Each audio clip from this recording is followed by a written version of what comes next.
joining us here today. We are going to be going through a session here really focused on you and like your exam progress here. And the thing that we're going to be talking about are the 3 keys to passing your actuarial exams while balancing life and work. Now, I'm going to go through and kind of give you a quick overview to start out with. And what I like to do here is I have a whole presentation that's set up here. But to tell you the truth, like the presentation part of it is something that we can always go through. I think what I like to do is make sure that for all of you that are on here, we can focus on an area of the presentation that might make the most sense for you, or someplace that you are that you're really struggling with, or like that you would like some just kind of like to accelerate through.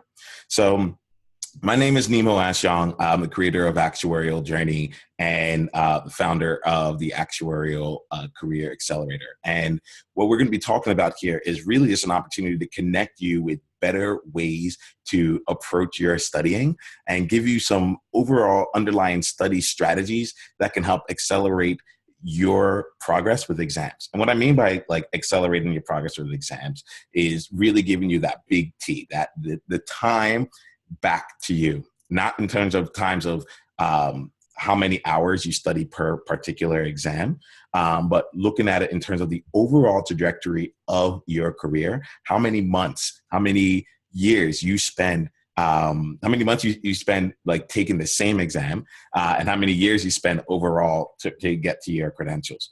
So I want to put that out there here. There are going to be some things that we talk through today that are going to help you be, just be better and more adept at kind of moving forward with one particular exam and maybe shaving off a couple hours there. But note that like the ultimate things that we're talking about span more than that. The things that we're talking about there really do kind of highlight a lot of what's going on altogether. So I want to make sure that we spend today focused on that and focused on you. So throughout here, this is not a webinar, right? This is a workshop. And this is the reason why we do it live here, because quite frankly, I want to make sure that you have the information that you need. You can always go ahead and watch a webinar. You can always go ahead and read some things on a number of different sites as to what someone's strategy might be. This session here is to help empower you with the tools that you need and help equip you with different strategies so that you can go ahead and create your own roadmap. So with that, let's dive in to 3 keys to helping you pass your actuarial exam while balancing life and work, while living life to the fullest, and without having to sacrifice the things that matter to you most. All right, let's do this.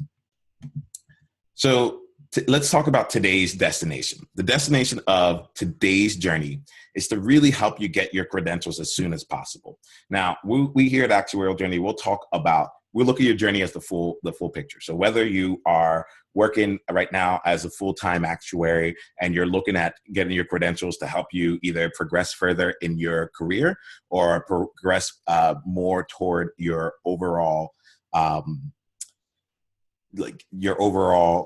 exam program. So just to like kind of stay in there, we all know that exam credentials are important and exam progress is important with that. So we're going to be talking about some things to help you be successful there. You might be a career changer and are looking to get your first couple of exams under your belt so that when you go to potential employers, you have something that will help you stand out from the crowd, something that will help you make your mark there and make you move forward a little bit further. And in fact, we're going to be talking all about how you can differentiate yourself from others in a crowded actuarial job market on Wednesday this week as we continue this series to help you build skills that you can use right now along your journey and accelerate your success. So we're going to be focusing here on getting credentials. And, I don't want to leave out anyone here. If you're if you're a student right now, whether you're an undergrad or a graduate student, and you have exams with school, you have classwork, and you have, extracurriculars that you're doing, getting those credentials and finding strategies to help you do that are going to be so crucial to helping you stay balanced and help you make your work-life study balance work out that much better, your school-life study balance, I should say. So we're here to get you those credentials as soon as possible, thinking about the big T overall, helping you get them in years, and shortening in terms of years versus in terms of hours. We're talking about that work-life study balance. And ultimately, the reason we're doing this is because we want to give you more time for your friends, more time for your family, and let's be real, more time for yourself. As we keep going through this year, I know the actuarial path is not it's not a quick jump, right? But we're doing things that really resonate with us. We're doing things that, ignite us in a way that many other people may not ever feel the passion that we get to feel for going and pursuing a job or a career that, that actually really unites with us.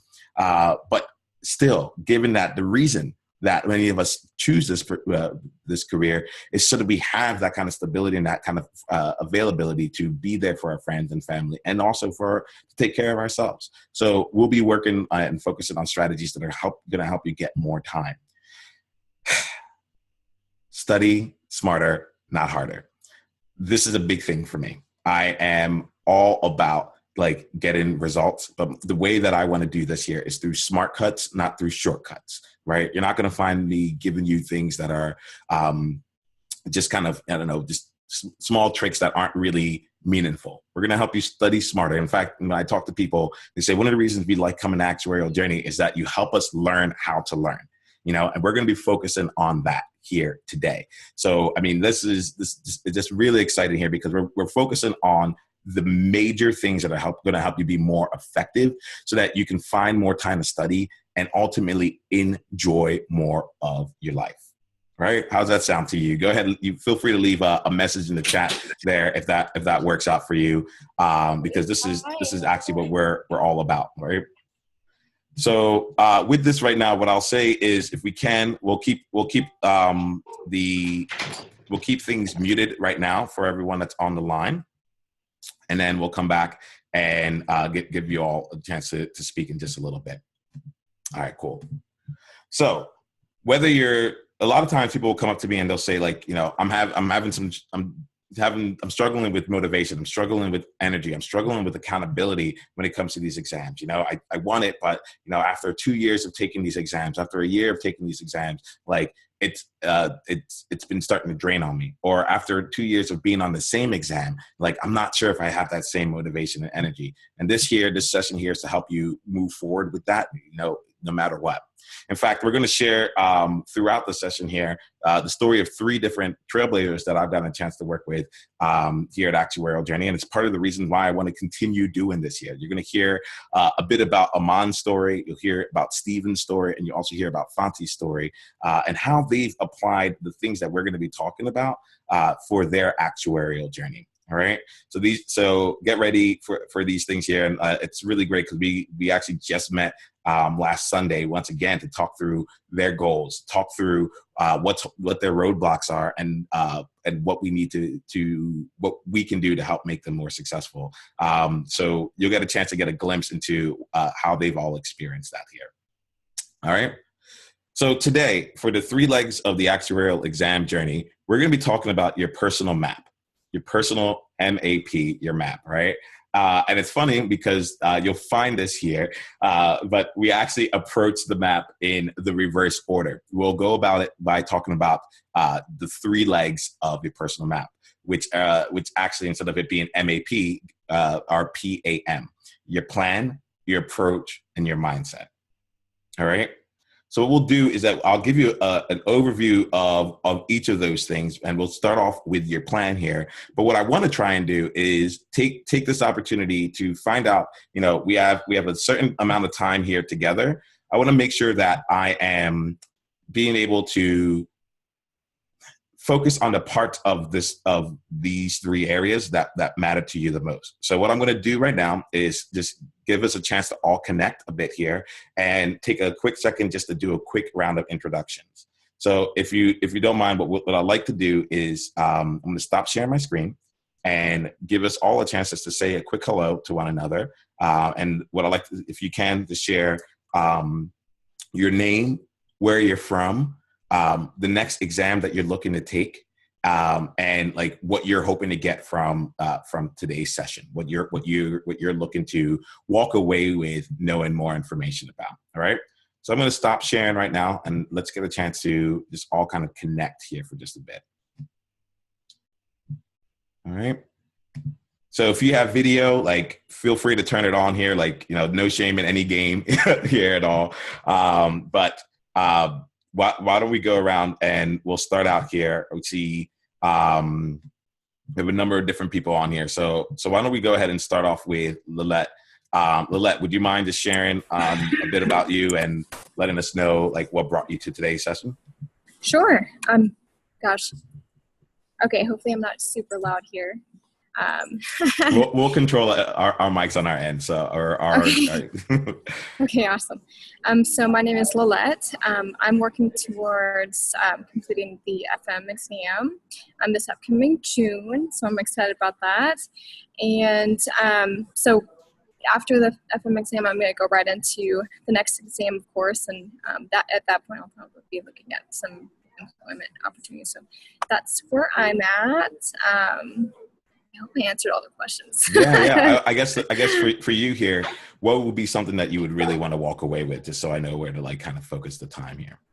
Perfect. I really like your idea of smart cuts rather than shortcuts. I want to dive a little bit deeper into that because I same as you, I want to work on being just more effective with my studying so that I can put more time towards others in my life that need attention, like family and friends. So awesome. All right, great. So we'll make sure we talk through some smart cuts, and what I'll do is I'll highlight any of the ones that like really stick out to me. But that's kind of what this session is focused on. So you're going to be in good shape no matter what.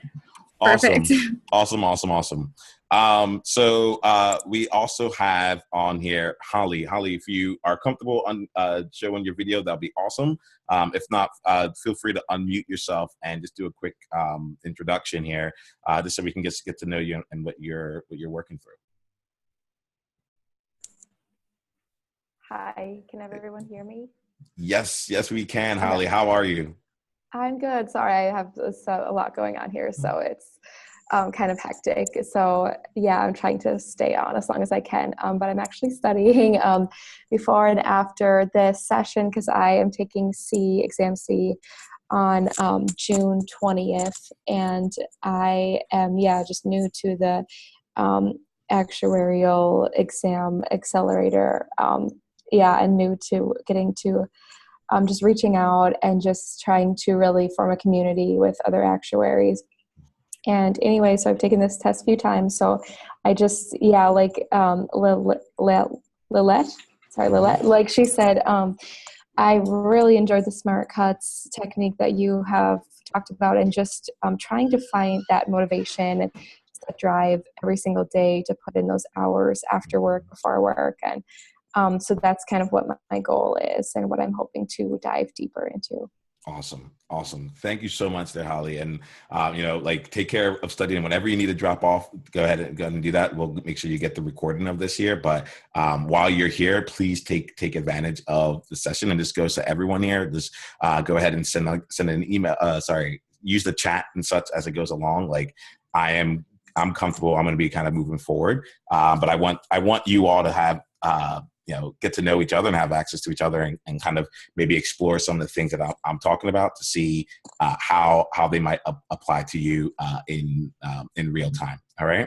So that's really, really, really, really great.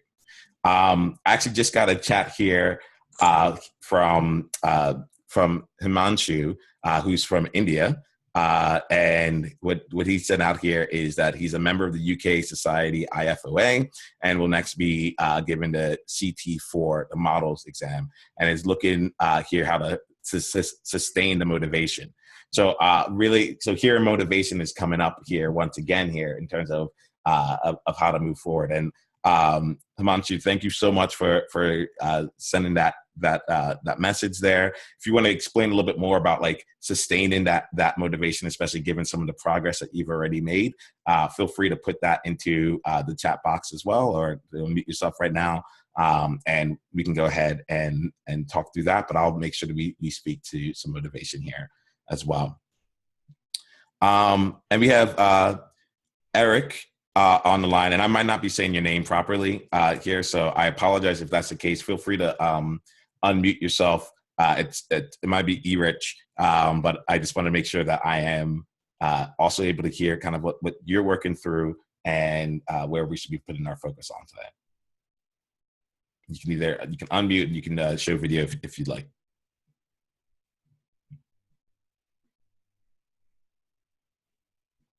And if those aren't working, that's totally fine. Just go ahead and send a chat message at any point here, and we'll make sure to include that. So I'm seeing the message from you here, just saying hello.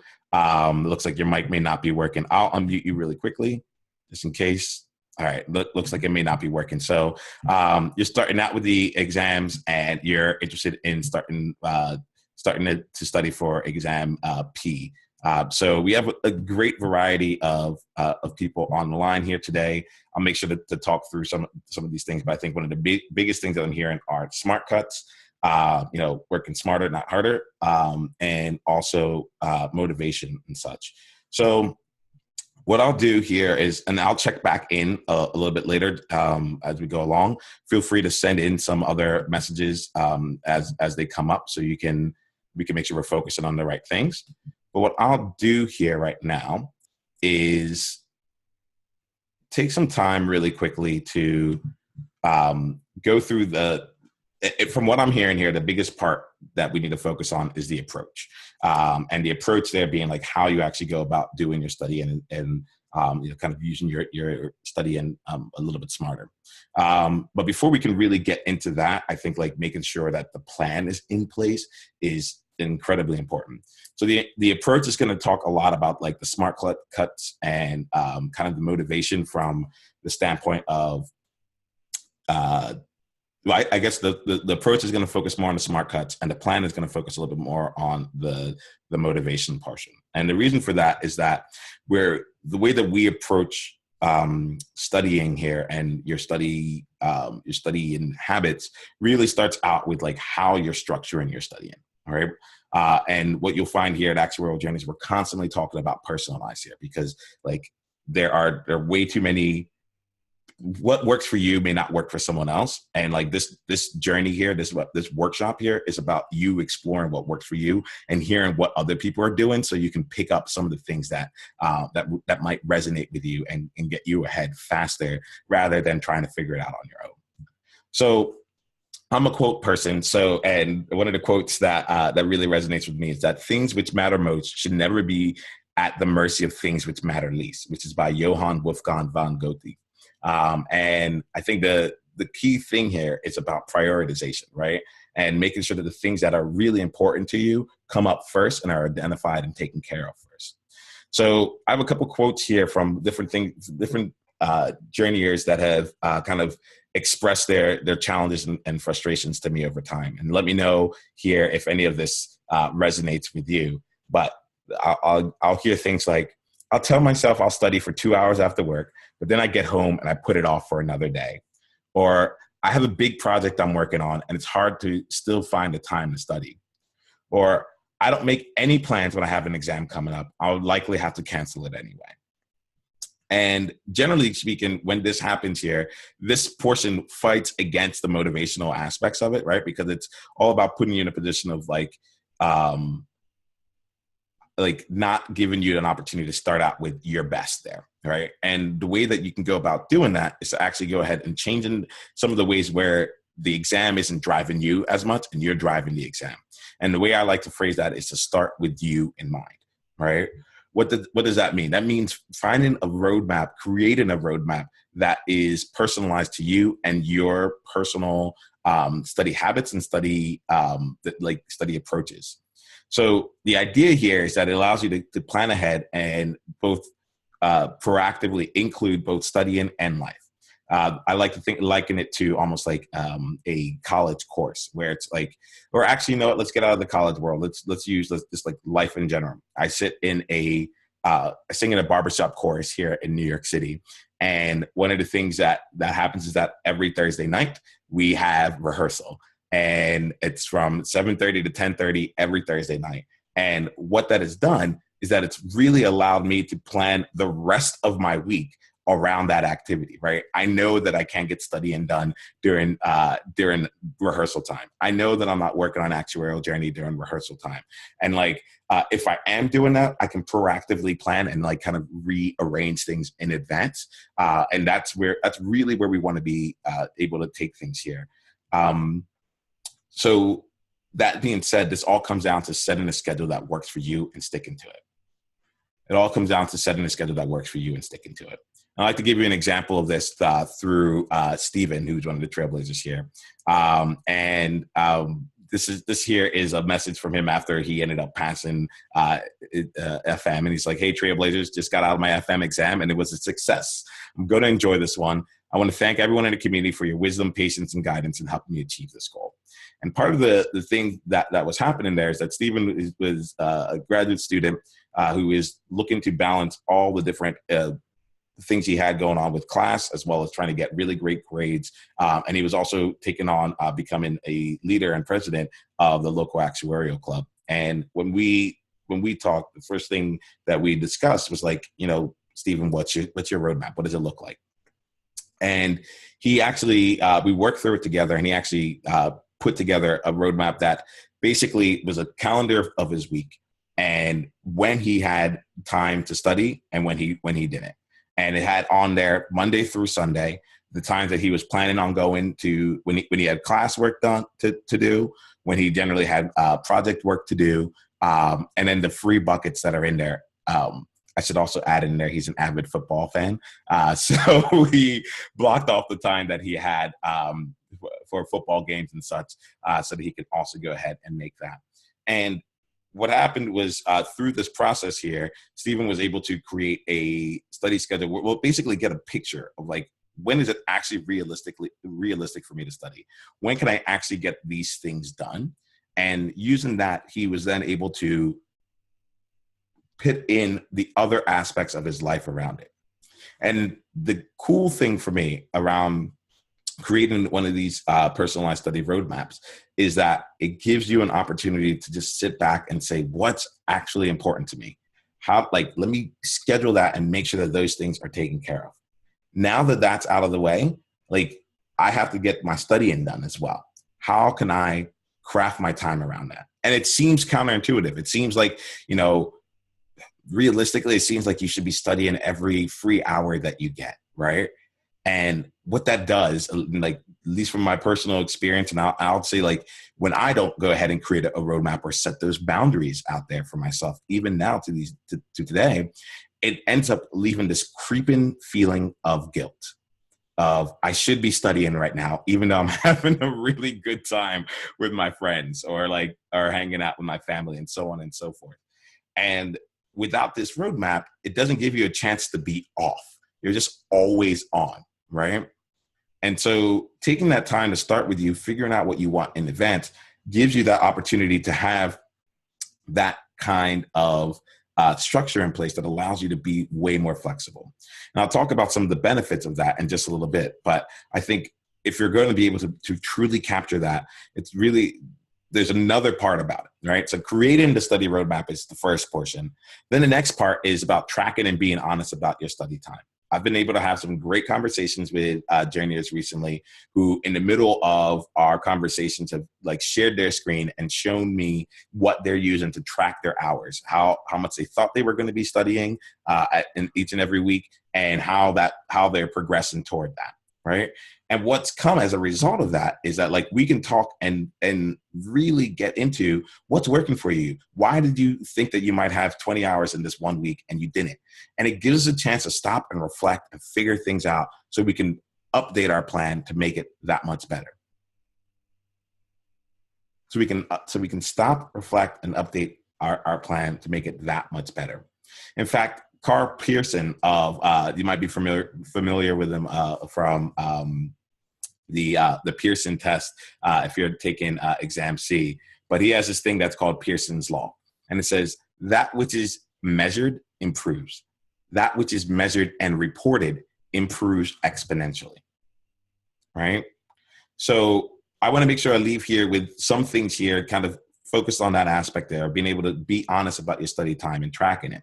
There are a couple of different tools that I recommend. Rescue time being one of them, which will track how long, like what you're doing on your computer, and thus help you kind of make sure you're using your study time as you've kind of blocked it out to be. Egg timer is a great way to go on and say, like, if you're looking to study for a concentrated period of time, you can set an egg timer and say, like, let this go off in 45 minutes, let this go off in an hour. But until then, I'm like, my phone's off, no distractions are coming out here, and I'm in study mode.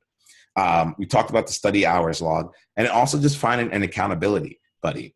Like that portion there of, going back to the quote, that which is measured and reported improves exponentially, right? And there's something about being able to say, hey, this is what I'm planning on doing. And then being able to go to someone else and say, hey, this is what actually happened.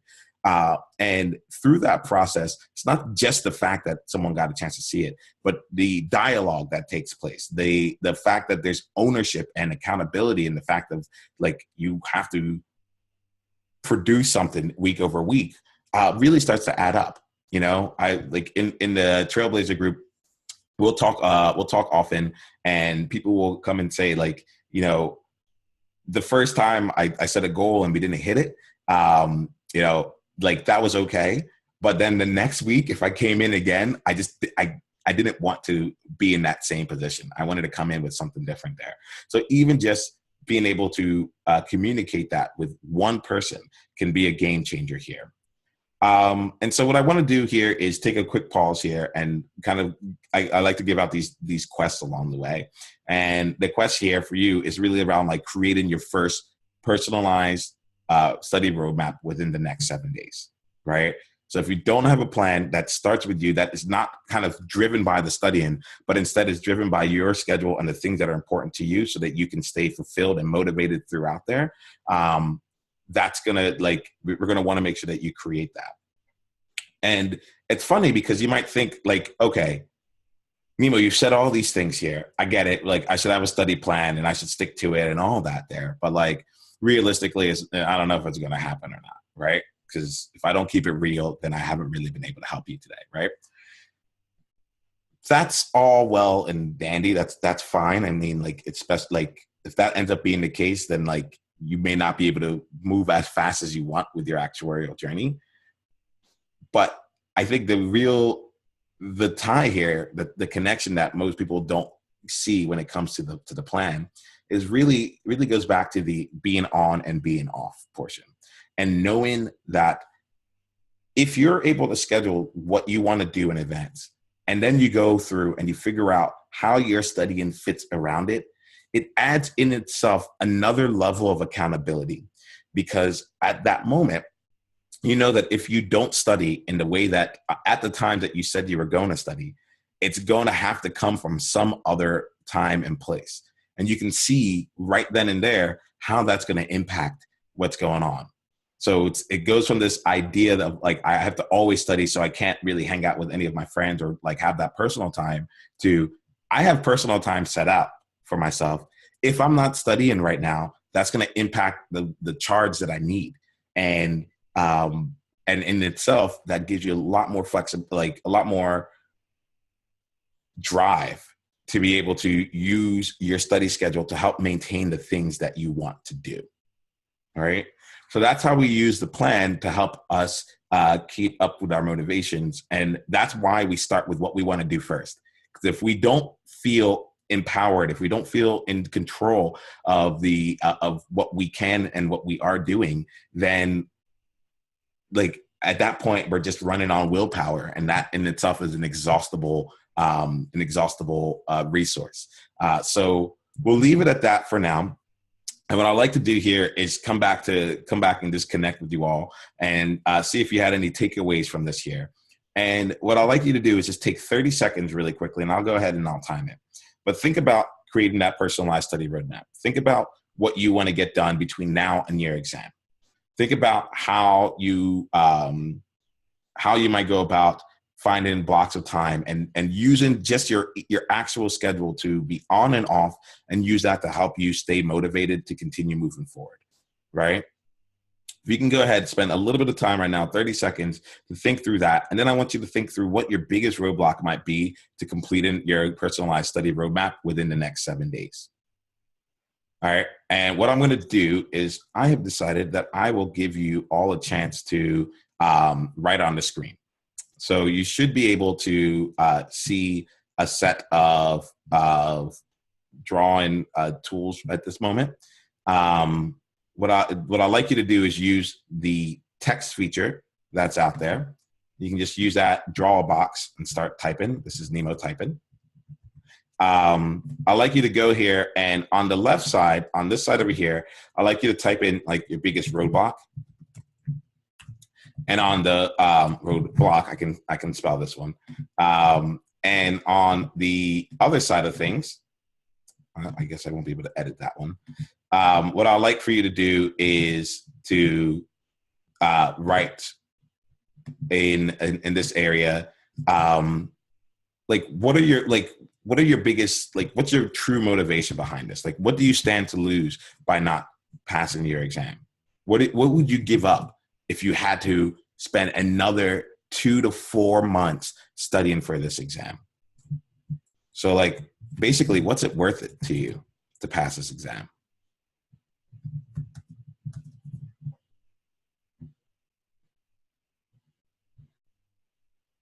Take 30 seconds to think about it.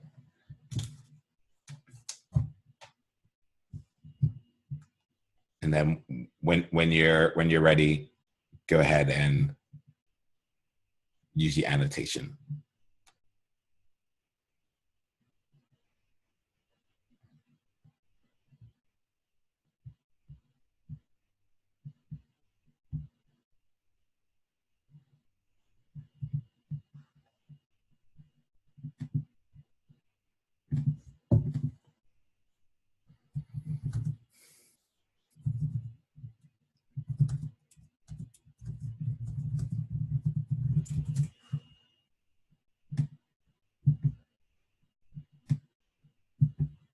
So yeah, you should be seeing the annotation screen popping up on your screen right in the middle. Should be a bar that says mouse, select, text, draw, spotlight, and so on. If you can't see it, that's fine. Just let me know, and what we can do is we can just jump back onto the mic real quick, and we can go ahead and just share it out loud here, or you can share it via via text. So if you want to just type out really quickly what you think your biggest roadblock would be you can put it in the chat feature. That's fine. What you think your biggest roadblock would be to starting your personalized study roadmap, and then the other part of it being, what's it worth it to you to be able to actually pass your exam this first time around. I'm seeing some typing here, so I think you should have access to the annotation here. If you just go ahead and click on text, we can just go ahead and share it right on the screen. If not, you can share it in the chat box. That's fine.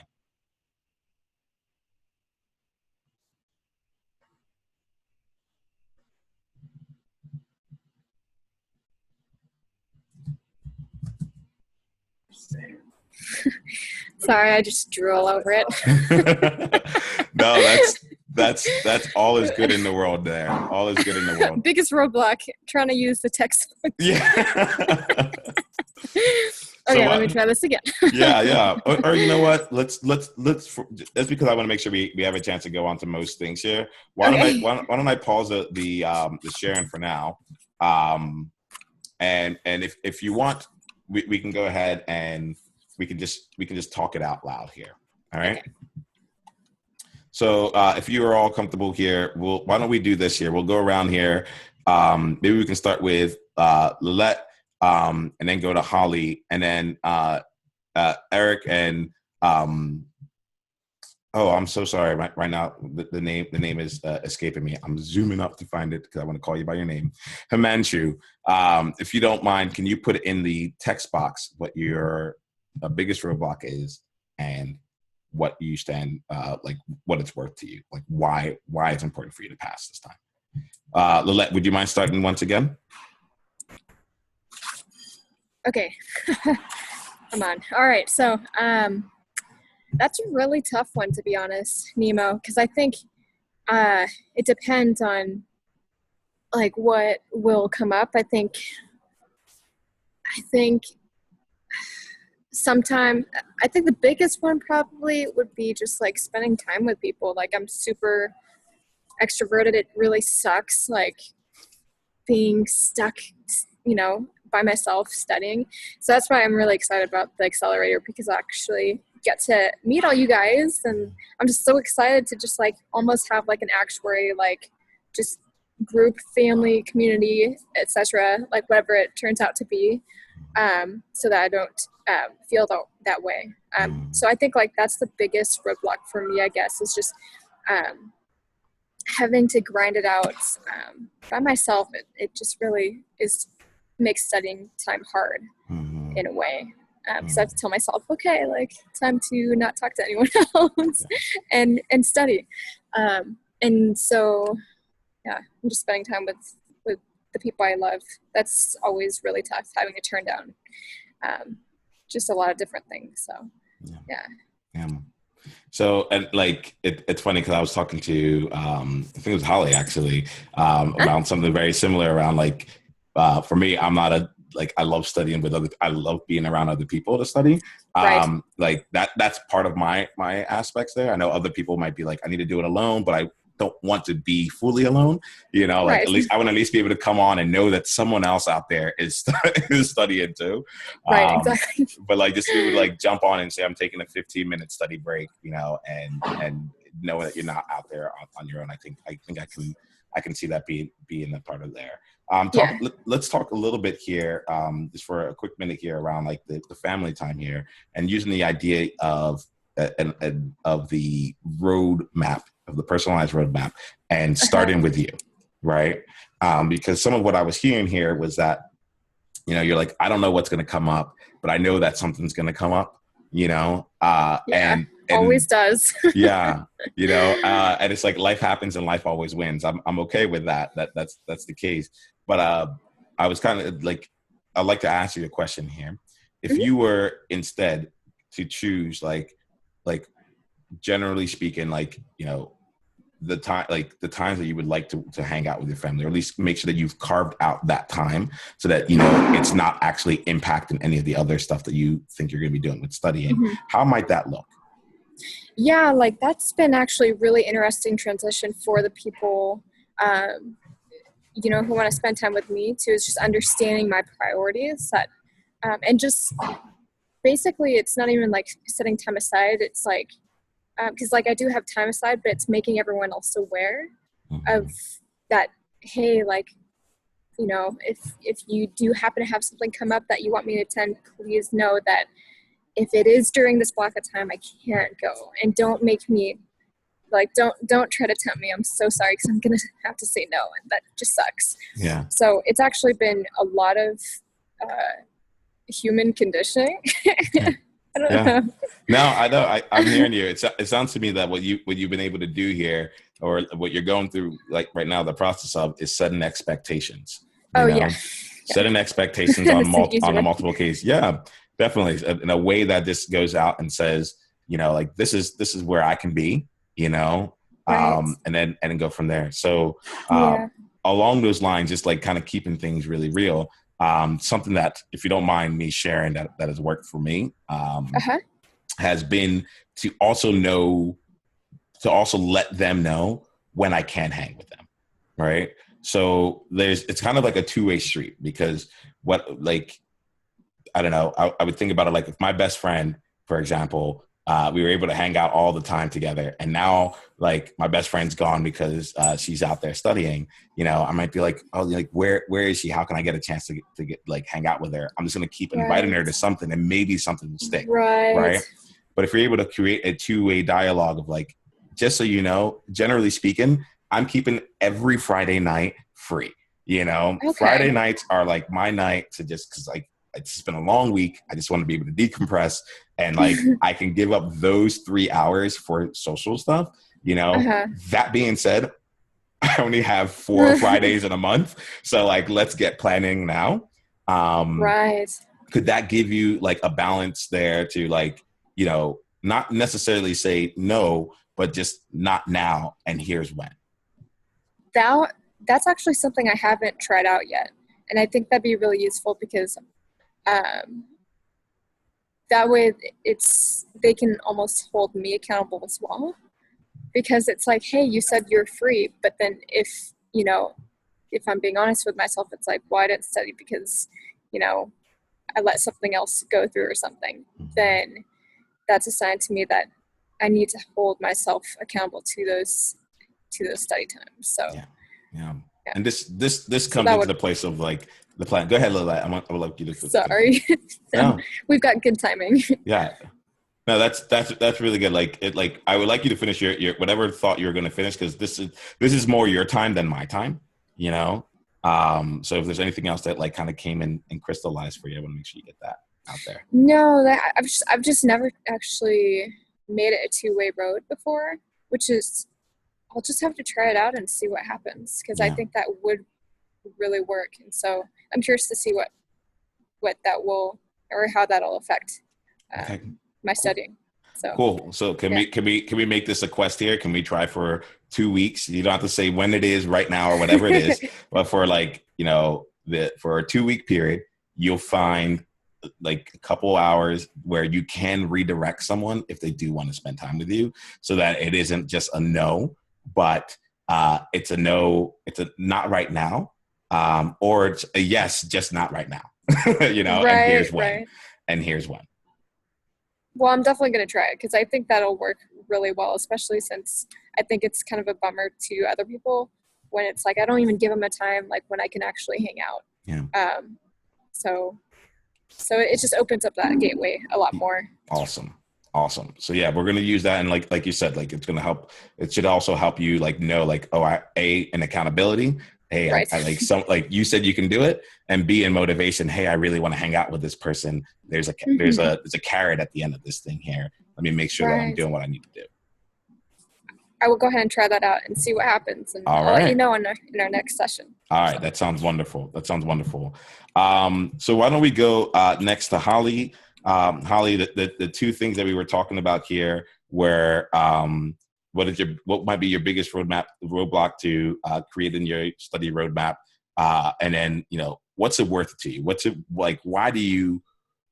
Why is it important to you? Not just like, because I'm going to get a job. I'm going to get pass my exam and it's going to keep me in the program, or it's going to help me move forward in my career. Like specifically, let's use this aspect of like, let's use this tool here and this time here to maybe find out like, what the actual impact of passing your exam or not is, so that you can help use that as an additional motivational tool as you continue on. So would you like to share that, Holly? Sure. Yeah. So my biggest roadblocks, sorry, I won't turn the video on because I'm eating and you don't want to see that. But my biggest roadblock is probably definitely time.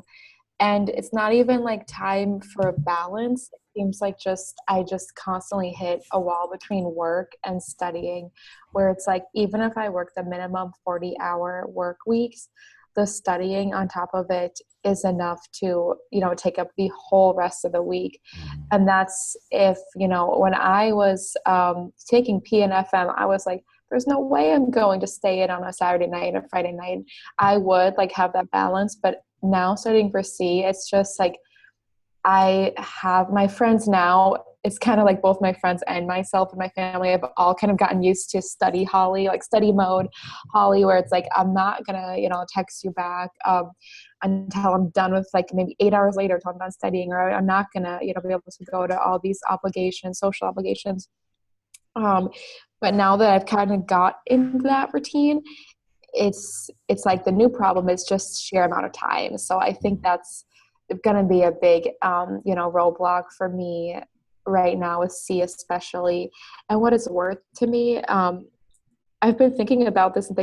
I think, just the satisfaction of, accomplishing this goal that I have. Sometimes I wonder why did I even, have these goals, these lofty goals of an actuary. But then, each time I pass, it just is that feeling of,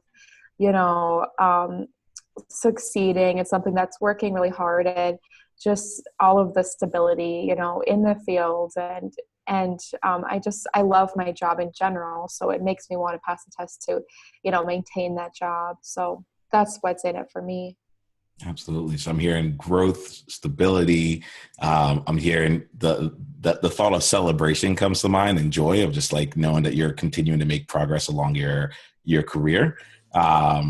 And so all that like really, really resonates. And so right now for you, it's about making sure that it's about the sheer amount of time there. And would you say, like, based on what you've set aside for yourself, do you feel like you're keeping true to your study plans more or less? Like, how would you say you're doing on that? It seems like I always, it's kind of probably everyone's issue where it's like, this looks feasible, but then at the end of the day, it's like, this wasn't feasible. And I've tried to pinpoint it down to, was it because I worked late? Was it because, you know, it took longer to unpack my backpack and get downstairs to study? And anyway, yeah, it just seems like it doesn't seem feasible. And yeah, it's like for just numerous little reasons that all add up is kind of what I've um, narrowed it down to. Yeah.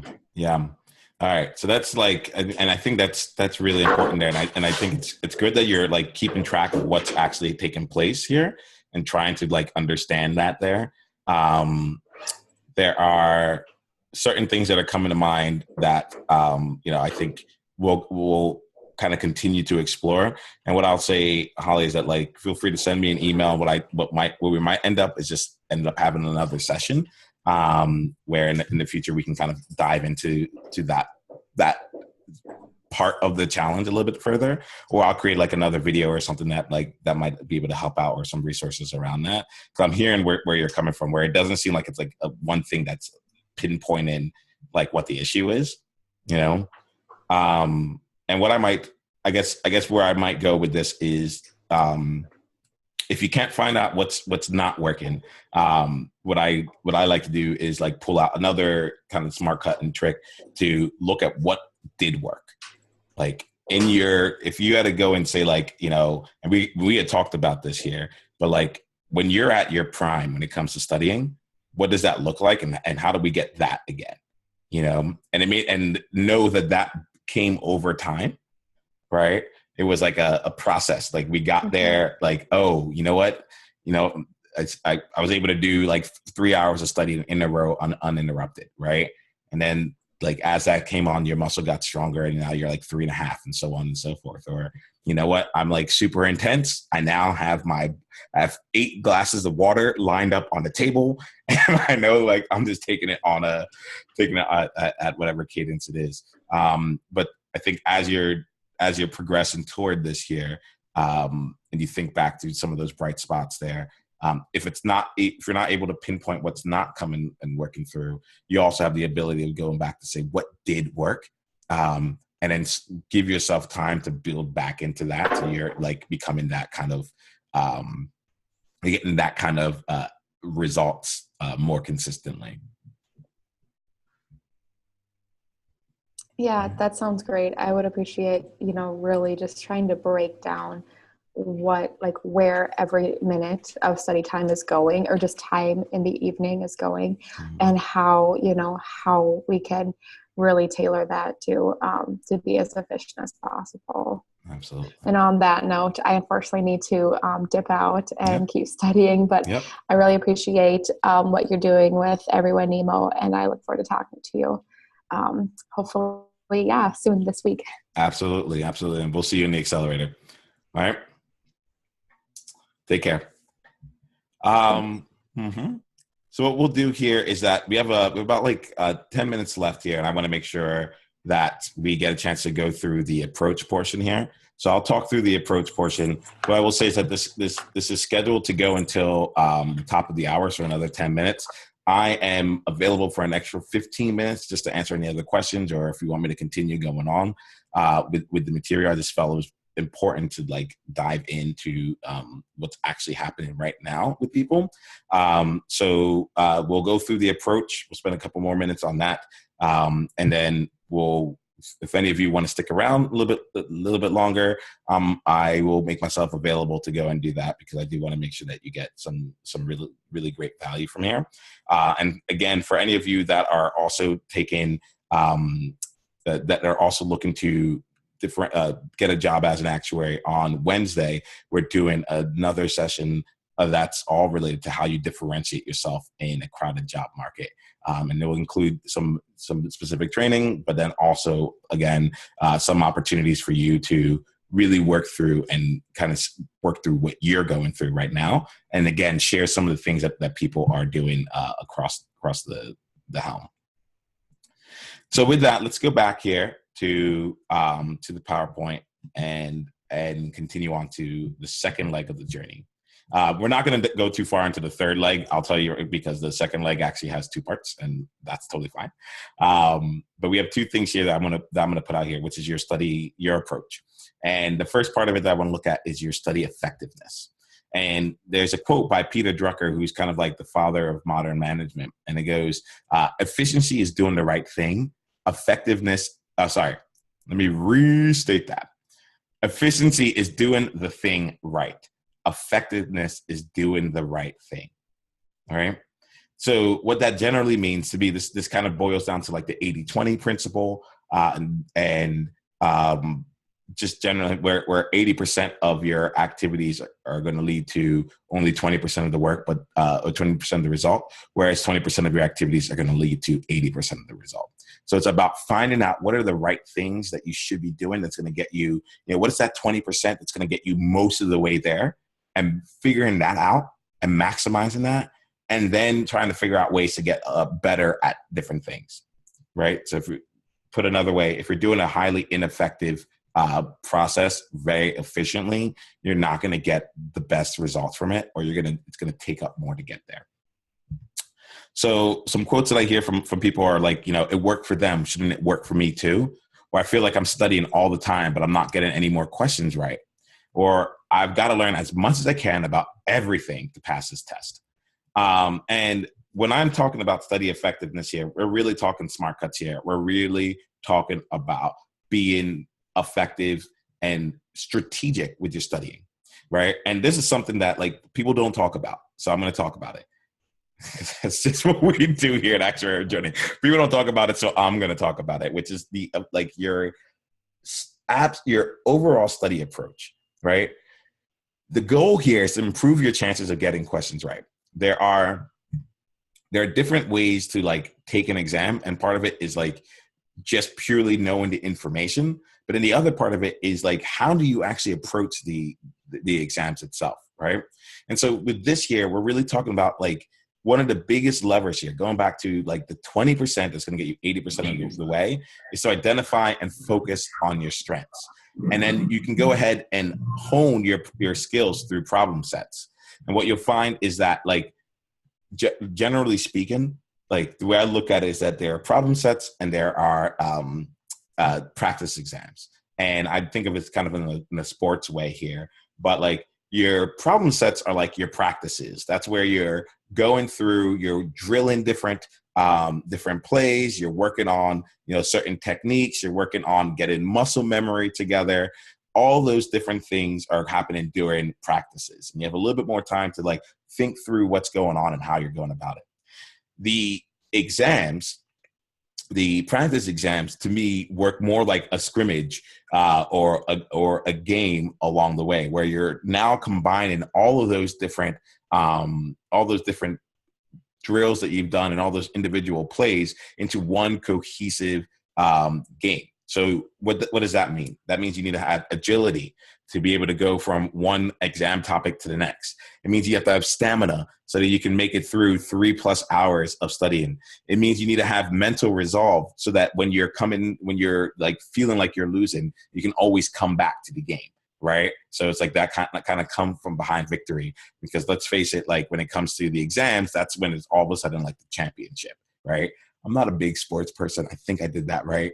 So send a message in the chat if you're like, if that resonated with you or not, or if I need to like turn it into, some other thing. But, I think generally speaking here, hopefully that analogy resonates and makes sense there. But when it comes to actually building your skills, you're going to want to do that through problem sets. And when you're looking at potentially what skills you need to be working on, you can find that through the exams. But I think it's an important distinction not to think that, just by taking an exam, multiple exams over and over and over again, you'll get significantly better. If you're getting the same problem over and over again incorrect, right? And remember, there's no partial credit for the multiple choice answers, right? So what does that mean? That means that if you can get 80% of the way through all the problems, there's a chance you'll get zero credit. But if you can get all the way through and get it right, all 80% of the problems, right, then at least you're going to get 80% of the material correct, right?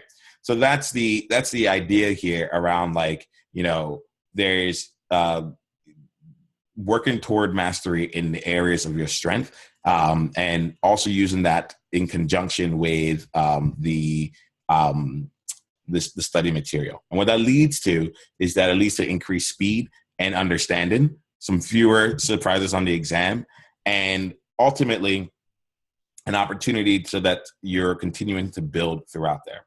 And the thing that I like to say is that you should choose which questions you'll get wrong and skip them entirely.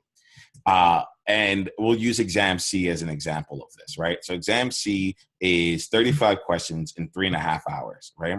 So what that ends up being is that you get about 6 minutes. If you divided the number of questions by the number of minutes, reverse that.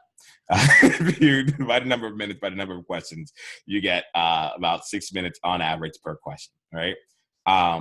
But one of the things that I like to do is to look at and say, all right, I'm not going to get 100% of the exam right. So I know I'm going to get at least 5 questions wrong. Rather than me wasting time and spending time on questions that I'm just not going to get right, I'm going to reallocate that time to questions that I could get right, but I might need a little bit more time on, right? And what happens is that literally the approach was, for exam C, instead of it making a 35 question test, it was always in my mind a 30 question test. And I was going to find what 30 questions that I want to answer, and 5 of them were going to be too hard, and that, like, I was just going to guess on it no matter what. And that really helped me use my study time more effectively. I knew what areas to focus on, and what kinds of questions I needed to be able to recognize and just be able to answer, right? But it also helped me stay calm and use my time during the exam more effectively, right? Because now, instead of 6 minutes per every question, I got 7 minutes per question to do the exam, to do each question. So it became an extra minute per question, less stress per question.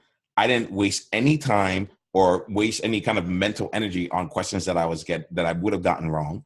And I didn't feel bad about knowing that I wouldn't get a specific answer, because even an answer that I couldn't answer right away, I had just bought myself literally an extra half hour by saying that I was going to make the exam 30 questions instead of 35, right?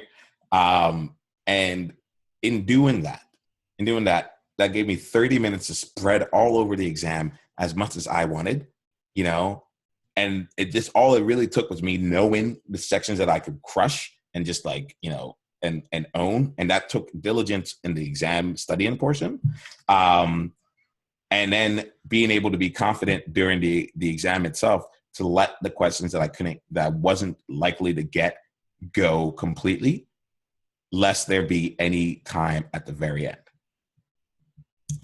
So that gave me more confidence during the exam. And what I want to do here, we're just here at time here, but I think it'd be important to put this into context through an example.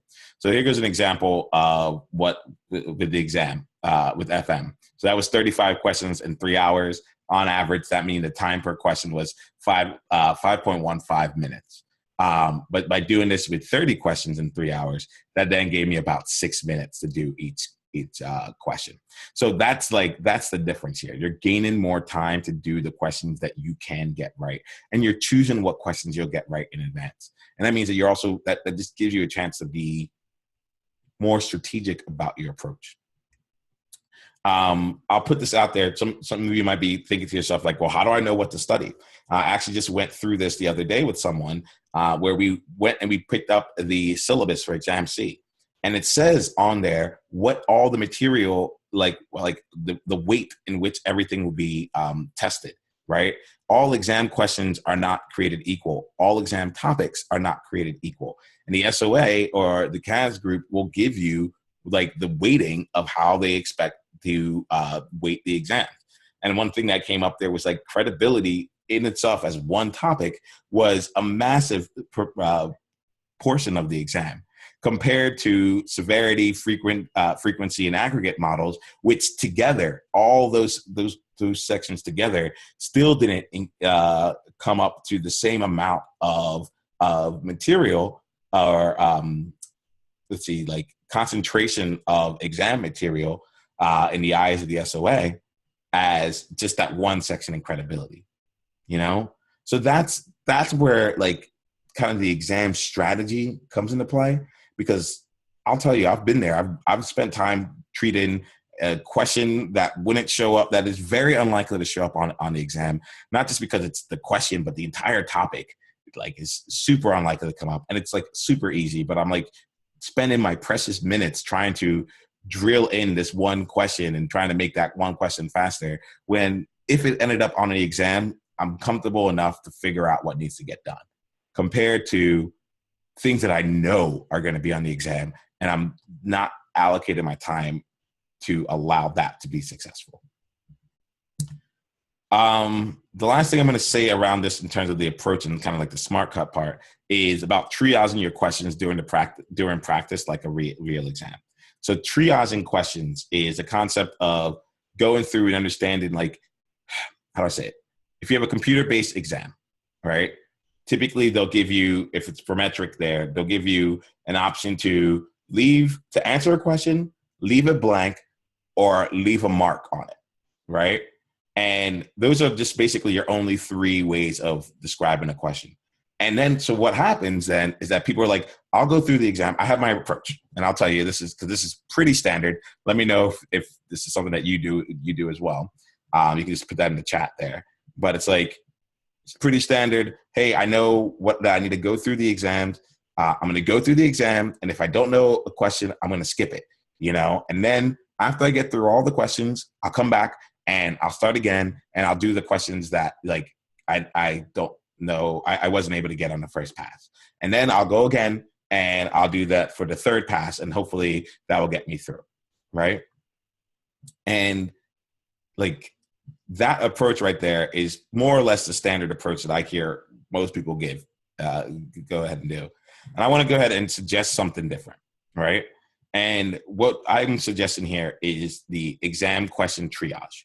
And how that worked here, and I'll use Exam FM as an example, is that before the exam started, I had my exam material, I had my exam book, and right on the front page, I remember it was like a green book, I would write out the numbers 1 through 35. And I would write it down in this way. For me, this was my system, right? So I would write 1 through 10, 11 to 20, 21 to 31, and then 31 through 35 at the end. And then I would go through and do the problems. But rather than just saying, oh, let me mark this problem to come back to it, I would just quickly close my notebook and right next to the number that had the problem, I would write whether it was hard, medium, or easy. And you'll see here, there's a couple -Ls. Those might be like, okay, this is super easy. I'm going to come back to it though, because like, it's super easy. I know how to do it, but it's like a 9-minute problem versus a 5-minute problem. And I just want to get my confidence up to start out with. Right. And I kid you not. So like my approach, I'll be honest, I actually went through the entire exam before writing anything down at all. I did it for every single one of the problems. Right. And I'll tell you, I still remember it to this day. And it's been some time since I did this with exam C. It's been some time since I did that. But to this day, it would take me, I think, 12 minutes to do that, right? You would think 12 whole minutes to spend time reading through some of these things. So I think that could be done a little bit more effectively, which is why I kind of recommend doing it as you're going through. But what happened was that while it took me 12 minutes to go through this process, I had a map at the very like within the first 12 minutes of like how I was going to answer the questions. And I answered them in a way that made me feel awesome. Did all the easy problems and I got all the points that I could get, right? And I knew that like nothing was going to be missed there. Then I went to like the easier but longer ones, and then the mediums, and the mediums but longer ones. And then those ones that were all marked with H, like this number 1, number 31, and number 27 in this example, guess what? I didn't touch them. I didn't think about them. And I was okay with that. Later on, when I got done, and I actually ended up, when I passed exam C, I ended up getting done with just time to spare, even though I gave that first 12 minutes, like doing this process here. And got some time to even like analyze how I was answering the questions there.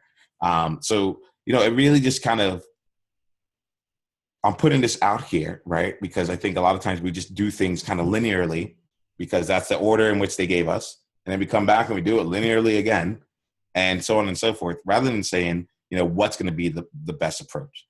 So your approach might be to go into exam before you hit the start button, writing 1 through 35 on your front sheet of the paper and having it so you're ready to go. And then when you hit a hard question, you skip it, but you mark it on that page. And if it's an easy problem, you just do it, so that when you're going back and you're doing your second round, that, okay, I'm going to go look, what are the medium questions that I had trouble with? Okay, I'm going to do those ones before I get back to the hard one. And it just helps you stay organized and get the most out of your time. On top of that, it helps build confidence. I remember seeing the problem that came up on 29, which was like that easy long one, right? And there was a trick there that I did, or there was something that was given in the problem way at the end of the exam that when I came back to go through my process for the medium one, I had forgotten it at the beginning. And because I had built my confidence, gotten some other things underneath my belt, I just utilized it and put it into play with question number 4. And that helped me out too. Right. So these are some of the mind games that we can play, but at the same time, some of the exam strategies that people aren't talking about. And soon enough, this might be like commonplace. But until then, like this could be used to your advantage. The thing about it is that you have to practice it before we go ahead and actually take the exam. So I think here, what I'm going to do is I'm going to stop the sharing. I'm going to connect with all of you here because we've gone over our time here, and I am more than happy to answer any questions that you have on this year. I think rather than trying to squeeze a ton more into this next portion here, what I'll do is I'll continue the second half of this training and discussion with the members of the accelerator later on. We have a number of different things going on in the upcoming week, so it might not be feasible to do it in the next week or so, but I think there's enough here to even digest on its own. So with that, what I would like to do real quick is open up the floor here to any questions. And I shared Stephen's story. I shared some of my stories here. So I want to make sure that you're able to see a couple of different ways that the people have approached it. So what I'll ask here is that if you have any questions at all or anything that you'd like to say, if you can just go ahead and let's just kind of come together as a community before we wrap up today's session. So if you're comfortable with unmuting your video and unmuting your microphone, we can just kind of get a chance to connect here. Get to know one another, and also ask and answer any of the questions there. So, Lilette, I see you. This is awesome. Oh, anyone else that you want to do? Hello. Anyone else that's interested in doing it, feel free. Like, we can all be on at the same time. That's one of the reasons why I like Zoom. It isn't just like one person at a time. It does allow for multiple people. So, feel free to do either of that. And I will also be watching the chat as well for anyone that can't, put on their video right there. Hey, Sophia. Hey, you're muted.